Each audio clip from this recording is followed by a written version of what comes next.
Hi quilters, I'm Joyce Grandy with Material Girls of Florida, and this video is about how I made a quilt with just 2 layers.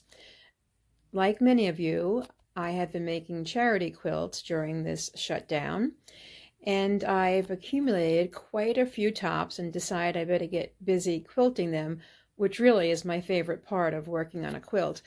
But sometimes I need just mindless sewing, so I have quite a stash of mindless sewing at this point. So let me show you the first quilt I've done here. Here's one that I just finished. It's a total scrap quilt. It's about 44 by 55. These pieces were left over from a Zoom class I took making this Infinity fan is the one that I made online.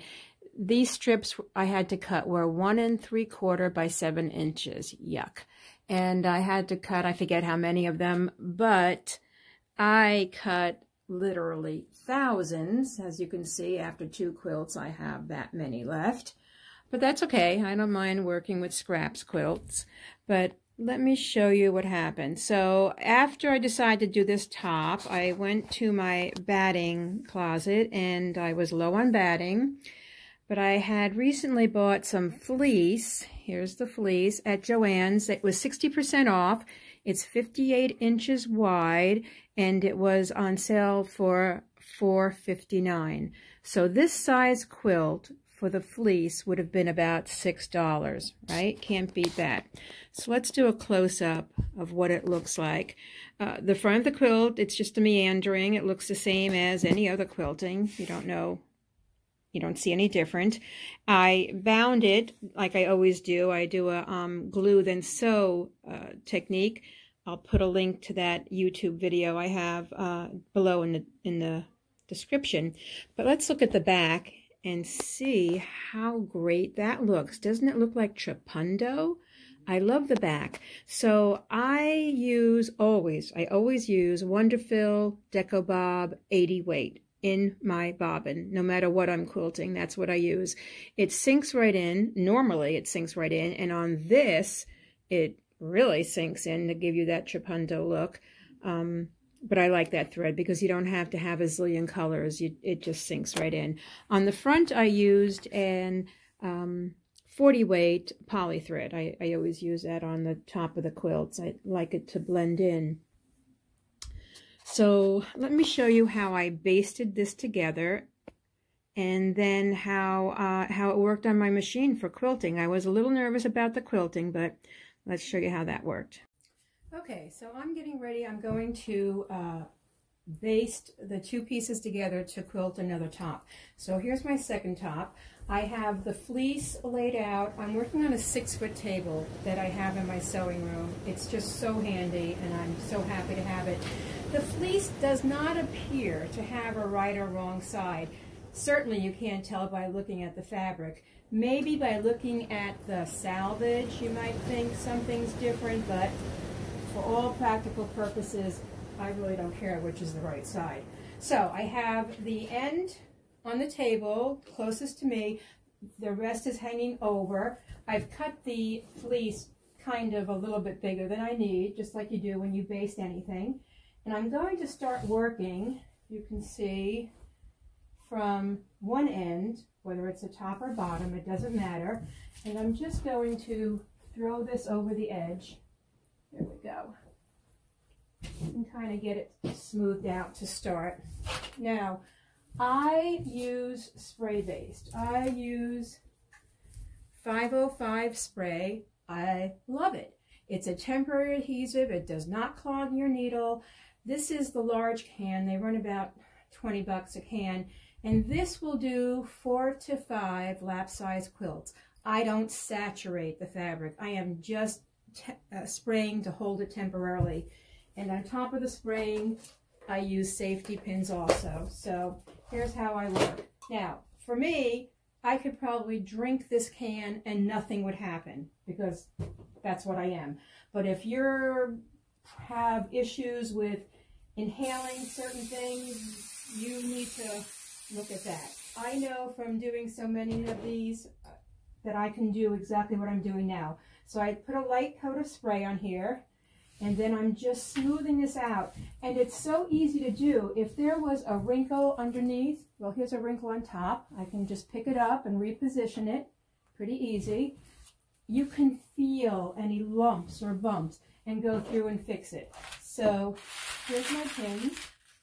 And so for this size quilt, I would just put like 3 across the bottom. And then as I go along every so often, as I go through and baste this, I would probably put a few more pins. I'm pretty hard on the quilt when I quilt it.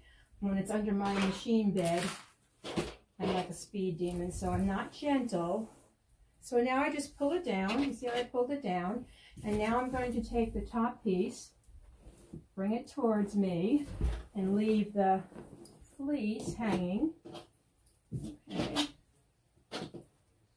Now mind you, I'm sitting down doing this because I like that.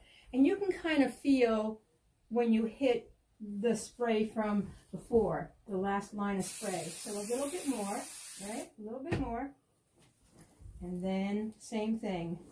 Go up with the piece, smooth it out, and I can just tell that I have no problems with wrinkles or anything else. So I'd go up a little bit more, put another row of maybe 3 pins in the middle, 1 on each end, and just continue down, pulling it down towards me until I get to the top of this. Same thing, I can feel that I've reached the line from the last spray of glue. There we go. And just smooth it out. And like I said, you can just lift it up and reposition it. If you hit something that, oh, look I made a mistake, just pick it up and reposition it. And I really recommend putting a few pins in. This is not a permanent glue. This is not super strong. It's just meant to hold it together lightly while you quilt it, which is what I like about it. And again, it doesn't gum your needle. So there we go. That's how I baste it. Easy breezy. I did it sitting down. This is not a super large quilt, but it's probably the average size for me to make a charity quilt. So let's go to the machine. I'll show you how it quilts. So here you can see when I start sewing how easily the quilt is moving. It was not a problem. It did not get hung up. It was not any more difficult than quilting a 3-layer quilt. I do have a slider on the bed of my machine, and that always helps if you haven't tried using those. The only thing I did differently on this quilt with the fleece was I removed all pressure on my presser foot. That makes sense. On my machine, it's a manual adjustment. I set the pressure to 0 because I was afraid that I might get hung up and I didn't want to stop and redo things. I could have played with it and gotten it to go to a number, I'm sure, but I just didn't bother. And that's why I'm stopping more frequently to smooth out the top. There's no pressure on it. So there you have it.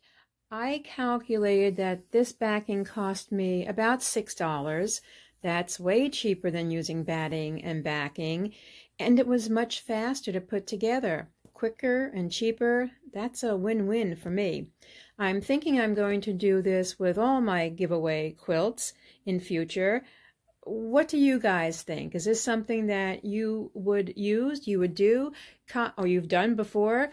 Comment below and let me know what you're all thinking about this. As always, please click on the like button and subscribe to my channel so you can get notified when I put new things up. I think I'm going to do a quilting video next. I get a lot of questions about quilting. So bye-bye for now.